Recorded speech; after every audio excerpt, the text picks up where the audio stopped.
Տիկին Բրուտյան Արման Թաթոյանն ասել է, որ եթե իսկապես ուզում են Փաշինյանը պարտվի, ապա երեք նախագահները չպետք է մասնակցեն 26 թվականի ընտրություններին։ Ինչպես կգնահատեք այս հայտարարությունը եւ արդյոք նախկին նախագահներից Լևոն Տեր-Պետրոսյանն ու Սերժ Սարգսյանը, որոնք ընտրությունների անցողիկ շեմը չեն անցել, որևէ կերպ խանգարում են Փաշինյանին։ Ես ուզում եմ նշեմ, որ արդեն սովորություն է դարել, որ քաղաքական դաշտ մտնող ցանկացած ուժ, իհարկե հին ներկայացուցիչներից էլ կան նման հայտարարություն անողներ, բայց նորերից ոչ բոլորը, բայց մեծ մասը իր քաղաքական դաշտ մուտքը սկսում է նման հայտարարությամբ, որ նախորդ նախագահները չմասնակցեն ընտրություններին։ Ինձ թվում է բոլորիս համար էլ պարզ է, որ այո, իրենք փորձում են ընդհանրացնել երեք նախագահներին, բայց հիմնական ուղերձը հենց Ռոբերտ Քոչարյանին է ուղված, այսինքն նրա դեմ են այս հայտարարությունները, որովհետև ես չեմ կարող երեք նախագահների մեջ համեմատական դնել, նրանց նույն հարթակի վրա ներկայացնել, թե իրանց ղեկավարման տարիների արդյունքները հաշվի առնելով եւ թե նաեւ այսօր նրանց ունեցած վարկանիշները։ Բոլորս էլ գիտենք, որ Սերժ Սարգսյանի թիմը, Լևոն Տեր-Պետրոսյանի թիմը այդքան ընտրազանգված մեծ չունի, նրանց վարկանիշը նախագահ Քոչարյանի վարկանիշից շատ ցածր է, ու ես վստահեցնում եմ, եթե նախագահ Քոչարյանի վարկանիշն էլ ցածր լիներ, նման հայտարարություններ ոչ ոք չէր անելու, բոլորը հենց մտնում են քաղաքական դաշտ, սկսում են նախագահ Քոչարյանին հենց ուղված նման հայտարարություններ անել եւ որ նա չմասնակցի ընտրություններին։ Նաև ուզում եմ ավելացնել,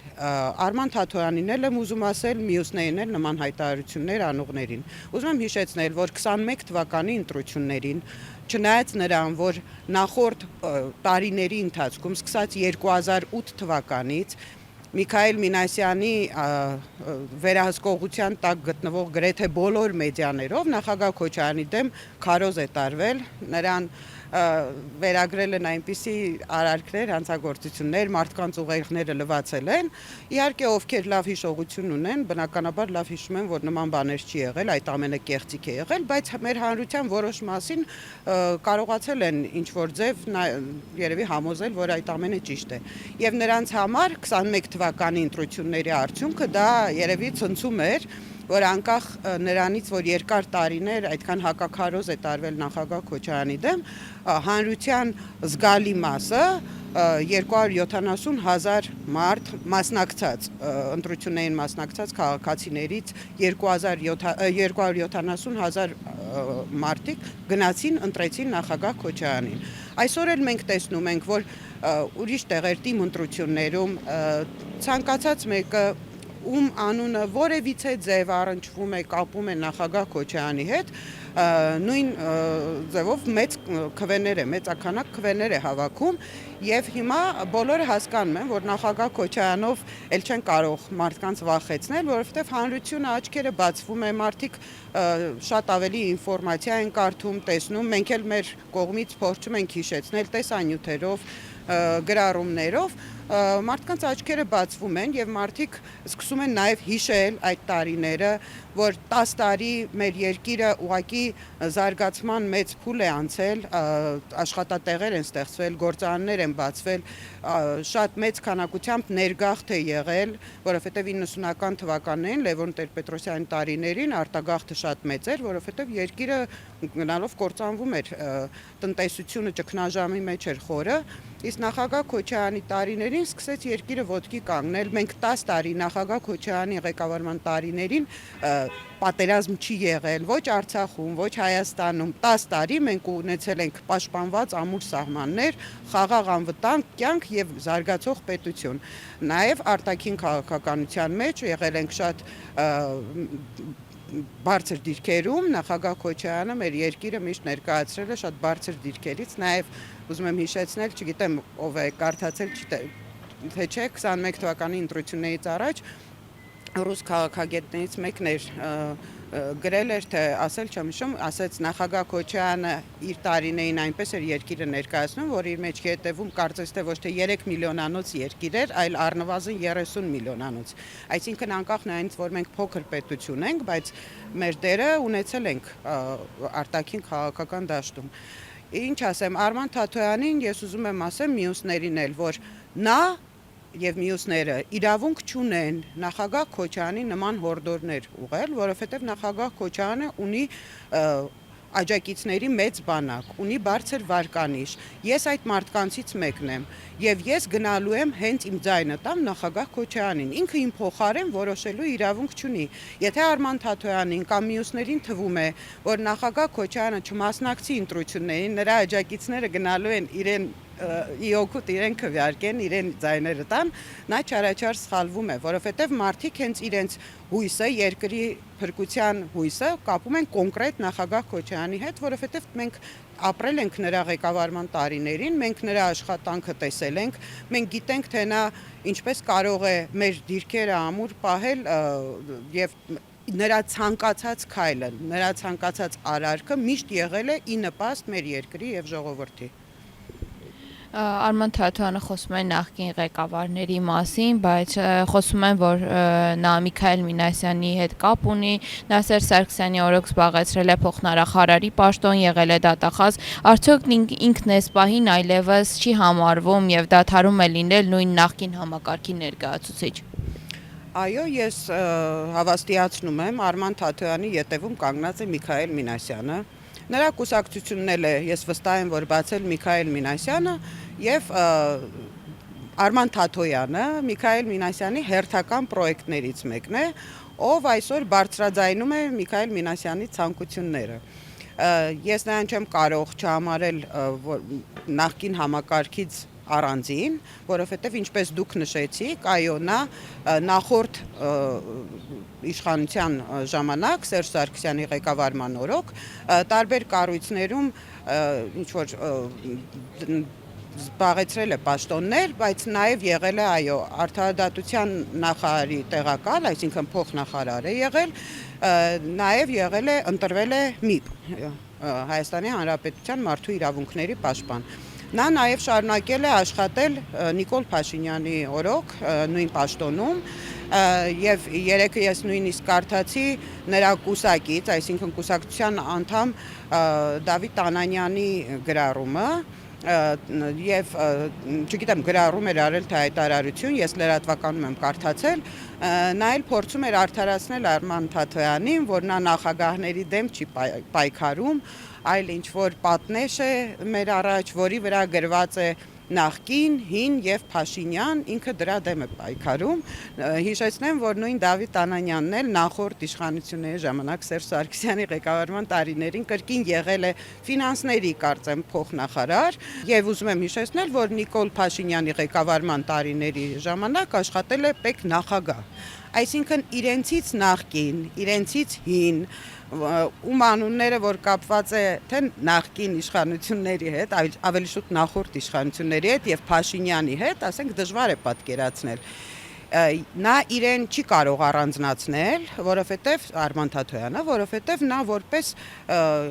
ինչ որ պաշտոնյա տարբեր պաշտոններում որպես քաղաքական ինչ որ միգուցե եւ միավոր ձևավորվել է հենց նախորդ իշխանությունների ժամանակ։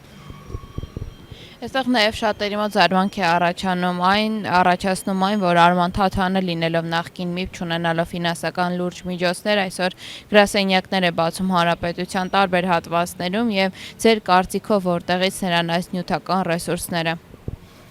Ես դե չգիտեմ նրա ունեցվածքի քանակը, բայց քանի որ ես նախորդ պատասխանիս մեջ նշեցի, որ վստահ եմ, որ Միքայել Մինասյանն է նրա ետևում կանգնած, դա մենակ իմ կարծիքը չի, դա մենք արդեն հասկանում ենք քաղաքական դաշտում ով է ներկայացնում, ինչքան էլ շատ են քաղաքական ուժերը, բայց մենք փոքր երկիր ենք եւ այդ կապերը դժվար է թաքցնել։ Ես կարծում եմ, որ այո, ինչու՞ չէ, հենց Միքայել Մինասյանն էլ ֆինանսավորում է Արման Թաթոյանին, թե նա որ թանկանոց հյուրանոցներում մասուլիսներ է տալիս, գրասենյակներ է բացում եւ ընդհանրապես իր քաղաքական ուժը երևի հենց Միքայել Մինասյանի գումարներով էլ կսկսի աշխատացնել։ Նաև ես ուզում եմ նշել, որ ես երևի մի փոքր շեղվեմ այս պահին հարցից, ես նաև ուզում եմ ընտրությունների հետ կապված եւս մեկ բան ասել, ես դրա մասին նախկինում խոսել եմ, բայց սա շատ կարևոր հարց է, դրա համար ես ուզում եմ անդրադառնալ այդ հարցին, ես ուզում եմ մեր քաղաքացիներին, բոլորին կոչ անել, որ անպայման օգտվեն իրենց ընտրելու իրավունքից, անպայման մասնակցեն ընտրություններին, որովհետև դա իսկապես շատ կարևոր է, եթե մենք ուզում ենք մեր երկրում իշխանափոխություն լինի, եթե ուզում ենք մեր երկիրը, մեր հայրենիքը ընդհանրապես փրկվի, որ չդառնանք թուրքական վիլայի հետ, Հայաստանը չթրքացվի եւ հայերն էլ չարտագաղթեն։ Ես շատ եմ խնդրում բոլորին ականջալուր լինել իմ խնդրանքին, դուք ունեք ընտրելու իրավունք։ Անկախ նրանից, թե ովքեր կոչ կանեն, որ ընտրությունների միջոցով հնարավոր չէ իշխանափոխություն լինի, որ անիմաստ է, որ Նիկոլ Փաշինյանի հետ պետք չի ընտրությունների գնալ, իսկ ինչ են առաջարկում այդ հայտարարություններ անողները, ոչինչ, նրանք կեղծ իմպիչմենտը առաջ բերեցին, բնականաբար դա արդեն բոլորի մոտ ծիծաղ է առաջացնում, որովհետև դա ի սկզբանե կեղծ ինչ-որ գործընթաց էր, որը ձախողվեց բնականաբար, երկրորդը ասում են ժողովրդին փողոց անենք, ես գիտեմ ու վստահ եմ, որ հենց այդ ասողներն էլ համոզված են, որ ժողովուրդը 100,000-ներով փողոց դուրս չի գալու, մենք անցել ենք այդ ճանապարհով, տեսել ենք ինչքան մարդ է պատրաստ դուրս գալ փողոց, միգուցե ինչ-որ բռնության ենթարկվելուց են վախենում, կալանավորվելուց են վախենում, աշխատանքից զրկվելուց են վախենում, ամեն մեկը իր պատճառներ ունի, բայց մեր քաղաքացիները կարող են իրենց կամքը հայտնել ընտրություններին մասնակցելով եւ ես վստահեցնում եմ, որքան շատ կլինեն մասնակիցների թիվը այդ տոկոսային առումով, այնքան մեծ է լինելու մեր հնարավորությունը, որպեսզի իշխանափոխություն լինի։ Իսկ այդ ընտրություններին չմասնակցելու թեզեր ասողները իրանք իհարկե Նիկոլ Փաշինյանի աջակիցները չեն, իրենք ձևանում են իբրև թե ընդդիմադիրներ, իրենք ձևանում են հայրենասերներ, բայց իրականում նրանք այդ կոչերով օգնում են Նիկոլ Փաշինյանին։ Նրանք օգնում են Նիկոլ Փաշինյանին, որովհետև որքան քիչ մասնակցություն լինի, այդքան Նիկոլ Փաշինյանի իշխանության մնալու շանսերը մեծանում են։ Նաև Թաթոյանը իր ասուլիսի ժամանակ սպառում էր քաղաքացիներին վիրավորող պաշտոնյաների գլուխը թռցնել, արդյոք նա մինչ այս պահը Նիկոլ Փաշինյանի արած ապօրինությունների դեմ որևէ բան չարած մարդը կարող ենք վստահ լինել, որ կարող են նման գործողությունների գնալ։ Այդ հատվածը նրա խոսքի շատ զավեշտալի էր, որ ասեց, եթե ես դառնամ վարչապետ ու որևիցե պաշտոնյա ինչ-որ քաղաքացու հանդեպ իրեն վատ արարք թույլ տա, ես նրա վիզը կպոկեմ։ Երևի նրան ասել են նույն Միքայել Մինասյանն է միգուցե խորհրդատվել, որ սենց դուխով խոսա, սենց Նիկոլ Փաշինյանի նման սենց դուխով ներկայանա, կարար մի հատ է դուխով գլխարկ դներ իր գլխին, որ ավելի սենց տպավորիչ լիներ, շատ ծիծաղելի էր։ Այո, նա ցանկացած այս ինչ կատարվում է մեր երկրում, այս ապօրինի կալանավորումները, բռնությունները, մեր սրբազանները, որ կալանավորված են, որ սրբազան պայքարից կին կալանավոր կա, որին նույնիսկ տեսակցություններն են արգելված, ասենք ես չեմ տեսել, կոնկրետ ես չեմ տեսել Արման Թաթոյանը ինչ-որ ձև դրան արձագանքի ու նաև իր պաշտոնի զբաղեցրած ժամանակ էլ նա շատ բաների չի արձագանքել։ Նա միշտ սենց ինչ-որ քաշված մի անկյունում, հանգիստ, խաղաղ,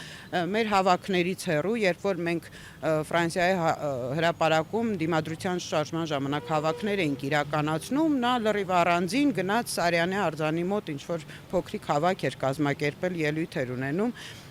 եւ ես չգիտեմ, ասենք հիմա շատ ծիծաղելի է իր այդ հայտարարությունները եւ նաեւ ես ուզում եմ նշել երեք ազգային ժողովում լսումներ էր հենց քաղբանտարկյալների վերաբերյալ այդ հարցերի շուրջ շատ մարդիկ էին հրավիրված, բոլորը իրենց կարծիքն էին արտահայտում եւ Արման Թաթոյանին անձամբ Իշխան Սաղաթելյանը հրավիրել է, նա ինքն է հայտարարել, որ անձամբ հրավիրել է Իշխան Սաղաթելյանը Արման Թաթոյանին, որ նա էլ գնա մասնակցի, միգուցե ինքն էլ ասելիք ունի որպես նախկին ՄԻՊ, բայց նա չի գնացել այդ լսումներին, գրեթե նույն ժամին ինքը ասուլիս էր կազմակերպել, որպեսզի նախորդ նախագահներին, իսկ ավելի ճիշտ Ռոբերտ Քոչարյանին, ասի, որ չմասնակցի ընտրություններին, եւ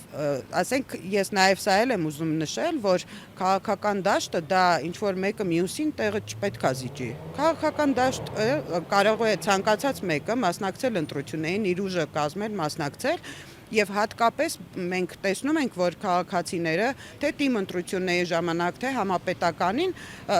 կեսից շատը չեն մասնակցում, այսինքն կա մեծ ռեսուրս, որ Արման Թաթոյանը կարող է դա օգտագործել, ասենք նախագահ Քոչարյանի թիմը ունի իր ընտրազանգվածը, մեր ձևով ուժը եթե մասնակցեն ընտրություններին, իրենք արդեն ունեն իրենց ընտրազանգվածը, մյուս ուժերը ունեն իրենցը, բայց կան շատ մեծ քանակի քաղաքացիներ, որոնք միգուցե դեմ են այս իշխանություններին, քանի որ եթե կողմ լինեին, հաստատ կգնային կմասնակցեին իշխանություններին ձայն կտային, բայց մյուս մասնակիցներին էլ միգուցե կողմ չեն, ասենք Արման Թաթոյանը եւ մյուս փոքր ուժերը կարող են այդ ընտրազանգվածի հետ աշխատել, իրենք է փորձեն իրենցը ստեղծեն եւ եթե իսկապես նրանց նպատակը, այսինքն Արման Թաթոյանի թիմի կամ մյուսների, ովքեր կոչ են անում մյուսներին չմասնակցել, եթե նրանց նպատակը իսկապես ներկայիս իշխանություններին հեռացնել է, նրանք նույնիսկ պետքա ուրախ լինեին, որ կան խոշոր ընդդիմադիր ուժեր, որոնց հետ ընտրություններից հետո կոալիցիա կազմելով հնարավոր կլինի իսկապես իշխանափոխություն, որ տեղի ունենա երկրում, բայց ասենք նրանք ընդհակառակը փորձում են այդ մեծ ուժերից ոմանց էլ